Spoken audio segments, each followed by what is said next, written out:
අපේ අම්මලා අපිට ඉගන්නුවේ බොහොම අමාරුවෙන්. ඒ ඔබේ බදු මුදලින්. ඔබ අල ගෙඩියට ලුණු ගෙඩියට ගෙවපු බද්ද තමයි අපි දැන් මම උපාධිධාරියෙක් කරන්න මම නීති උපාධිධාරියෙක් කරන්න ඔබ බදු ගෙවලා තිනවා.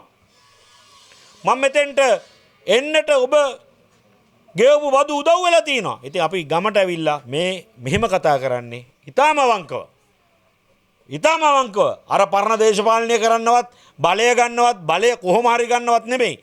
බලය ගන්නවා ඒක අනිවාර්යයි.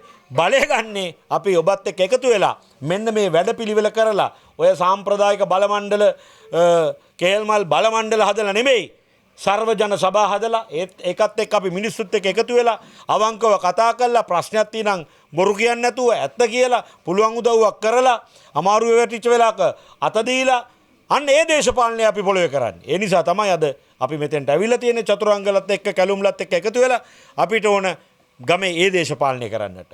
ඒ වගේම අපිට ඕන මේ ඔබේ සියලු දෙනාගේම මුවගට සිනහවක් ගෙන දෙන මේ ලෝකේ දියුණු වෙච්ච රටවල් දිහා බලන්න. ඒ ඔක්කොම දියුණුනේ කොහොමද? ඉන්දියාවේ මේම තමයි මිනිස්සු දුකෙන් හිටියේ. මෝඩි රජය එනකන්. මෝඩි රජය එනකන්. ඒගොල්ලත් ඔය 70 වසරකද සාපය මොකද්ද සාපය කිය හිටියා.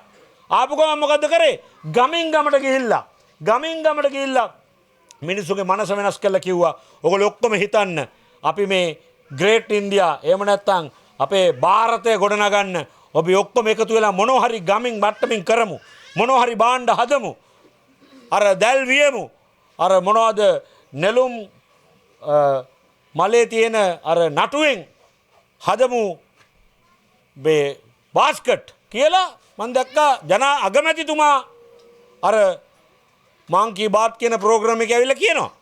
කියලා හැමෝම උස්සලා ගත්තා. ඉතින් අපිත් ඒක තමයි කරන්නට ඕන. මේ කාලකන්ණි කුහක ඊර්ෂ්‍යාකාර ඒ සංස්කෘතියෙන් මිදලා අපි එකිනෙකාට උදව් කරන ගම හදමු. හදලා ගොඩගමු.